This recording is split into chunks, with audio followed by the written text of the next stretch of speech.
हैरान करने वाली बात यह है कि जिस पत्थर की टक्कर से ये विशाल क्रेटर बना है वो उस वक्त सिर्फ लगभग 100 फुट बड़ा था। वो छोटा नहीं था पर बहुत बड़ा भी नहीं था। इतने आकार की एक चीज इतनी तबाही कैसे मचा सकती है? ये सब काइनेटिक एनर्जी का कमाल है।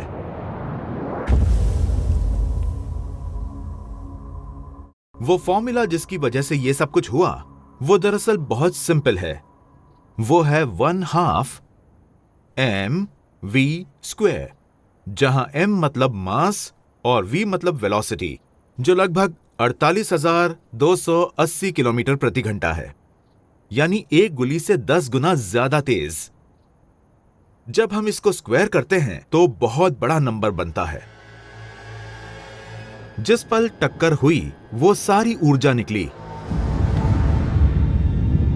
हमें 50 और 60 के दशक में नेवाडा परीक्षण स्थल पर उस असर के बारे में पता चला। ये वो क्रेटर है जो 1962 के सेडान परमाणु परीक्षण के बाद बना था। वो यहां के मीटियोर क्रेटर से मिलता है पर 10 गुना छोटा है। जब वो मीटियोर जमीन से टकराया वो वेपराइज हो गया। इस टक्कर से उतनी ऊर्जा निकली जितनी लगभग 30 लाख टन टीएनटी से निकलती है। सख्त पत्थर अणुओं के बादल में बदल गया जो सुपरसोनिक स्पीड से फैला और जमीन को पिघला दिया।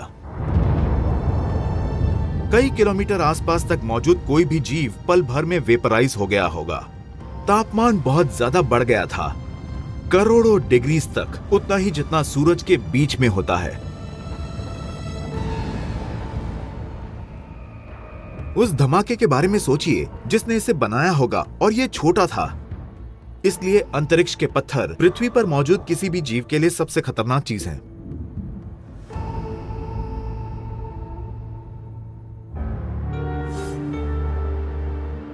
क्या होगा अगर एक छोटी ग्रहिका या धूमकेतु पृथ्वी से टकरा गया? कुछ 100 से 150 फुट चौड़ा, उस जैसा जिसने एरिजोना में मीटियोर क्रेटर बनाया था। तो अगर हमारी किस्मत अच्छी हुई वो महासागर में गिरेगा, थोड़ा पानी छलकेगा और सब शांत हो जाएगा। अगर किस्मत अच्छी नहीं हुई तो वो किसी बड़े शहर पर गिरेगा और वो हमारे लिए अच्छा नहीं होगा। सबसे पहले तो आप ये देखेंगे कि आपकी एक और परछाई है, क्योंकि अब आसमान में रोशनी के 2 स्रोत हैं। एक सूरज है और दूसरा है वो आग का गोला।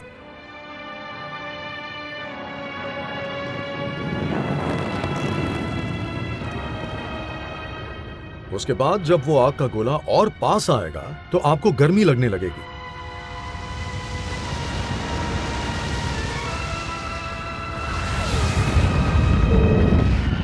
जब वो एस्टेरॉयड जमीन से टकराएगा तो जहां आप होंगे आपको लगेगा कि खामोशी है, शांति छा गई है, पर वो ज्यादा देर नहीं रहेगी क्योंकि फिर ब्लास्ट वेव आएगी।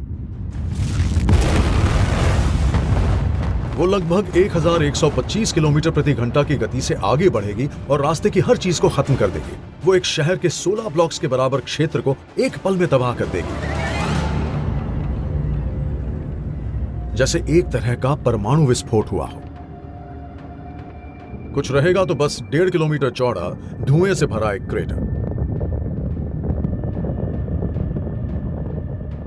अगर आप विस्फोट से 16 किलोमीटर की दूरी पर हैं तो हो सकता है कि आपकी जान बच जाए, पर फिर भी आग होगी और भूकंप आएंगे और वातावरण में बहुत सारी गैस और धूल तो खैर होगी ही।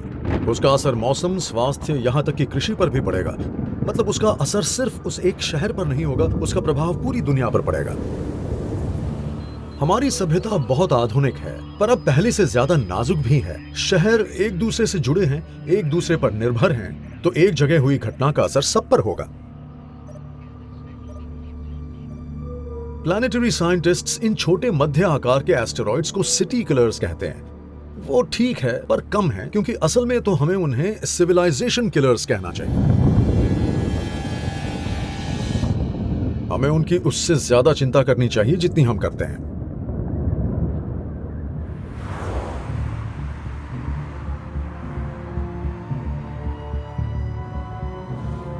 सिविलाइजेशन किलर्स, वाकई में चिंता हो रही है। सिर्फ एक मीटियोर के सही जगह पर गिरने से सारा खेल खत्म हो सकता है। लोगों को लगता है ऐसा कभी नहीं होगा, पर आपकी एक मीटियोर की टक्कर से मरने की संभावना एक शार्क के हमले से ज्यादा है।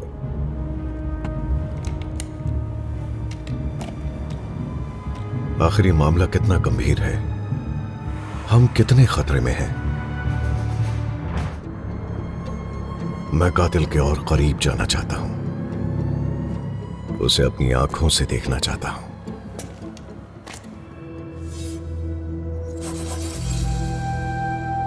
मैं आपके लिए रेत में कुछ सर्कल्स बनाकर सौर मंडल तैयार कर रही हूँ और सबसे पहले मैं इसके बीच में सूरज रख रही हूँ। इसके बाद अंदर के ग्रह, पथरीले ग्रह, ये टेरेस्ट्रियल ग्रह, सबसे पहले बुध, फिर शुक्र, पृथ्वी और फिर मंगल, उसके बाद बृहस्पति और शनि और बर्फीले ग्रह। पर कहानी खत्म नहीं होती। तो इन अंदर के और बाहर के ग्रहों के बीच में मलबे का एक घेरा है जिसको एस्ट्रॉइड बेल्ट कहते हैं, जिसको दर्शाने के लिए मैं पत्थर गिरा रही हूँ। ये मेन एस्ट्रॉइड बेल्ट कुछ मीटर से लेकर कई 100 किलोमीटर के डायमीटर वाले एस्ट्रॉइड से भरी हुई है।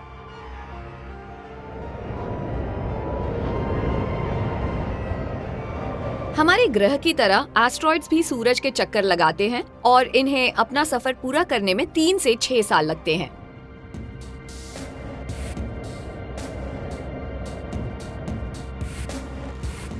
पर इस दौरान उनको गुरुत्वाकर्षण खींचता है, जिससे इनके ऑर्बिट्स बदल सकते हैं और ये पृथ्वी से टकरा सकता है। तो हर साल लगभग 30 एस्ट्रॉइड्स हमारी तरफ आते हैं, पर क्योंकि वो बहुत छोटे होते हैं वो पृथ्वी के वायुमंडल में जल जाते हैं। अगर आप चांद को देखें और चांद की सतह को देखें तो वो क्रेटर से ढकी है, क्योंकि उसके पास वायुमंडल नहीं है जो पास आने वाले एस्ट्रॉइड्स को जला सके। तो इससे आपको अंदाजा हो गया होगा कि एस्ट्रॉइड्स किस तरह का नुकसान पहुंचा सकते हैं।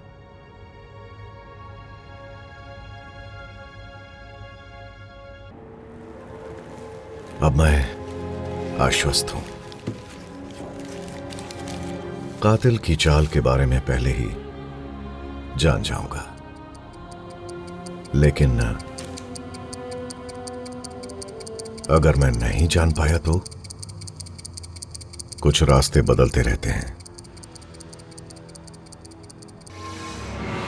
ये पत्थर उतने भरोसेमंद नहीं है जितना मैंने सोचा था।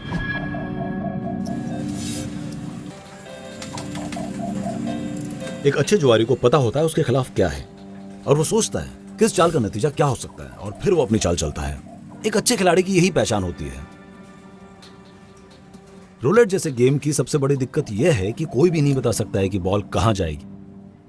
ये इस बात पर भी निर्भर करता है कि क्रूपियर बॉल को किस तरह रिम पर फेंकता है। ये व्हील की सतह कितनी ज्यादा रफ है। ये बताना बहुत मुश्किल होगा कि क्या होगा।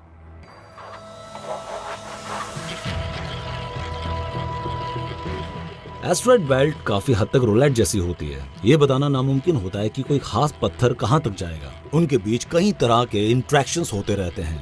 उनको बृहस्पति और शनि का गुरुत्वाकर्षण अपनी तरफ खींचता है और अक्सर वो आपस में एक दूसरे से टकराते रहते हैं। और अब हमें कुछ सालों से यह भी पता चला है कि एस्टेरॉइड्स पर पड़ रही सूरज की रोशनी भी इस पर असर डालती है कि वो समय के साथ कहां जाएंगे। इसको यारकास्की इफेक्ट कहते हैं। और वहां घूम रहे एस्टेरॉइड और उस पर पड़कर गर्म हो रही सूरज की रोशनी का आपस में इंट्रैक्शन होता है। री इमिट होने वाली रेडिएशन इंफ्रारेड रेडिएशन जो वक्त के साथ एस्टेरॉइड को धकेलती है और इस हिसाब से कि एस्टेरॉइड किस तरह घूम रहा है, उस एस्टेरॉइड की गति तेज या कम हो सकती है, जिसका प्रभाव उसकी दिशा पर पड़ता है। तो रोलेट की तरह यह बहुत अव्यवस्थित प्रणाली है। इसमें यह बताना नामुमकिन होता है कि गुजरते वक्त के साथ कोई एक एस्टेरॉइड कहां जाएगा और उस पर यह बात कि वहां लाखों एस्टेरॉइड हैं जो एक दूसरे के साथ इंटरैक्ट करते हैं। इन सब अव्यवस्थित इंटरैक्शंस के मद्देनजर यह बताना लगभग नामुमकिन है कि हमारा नाम किस एस्टेरॉइड पर लिखा है। यहां कोई कुछ नहीं बता सकता है।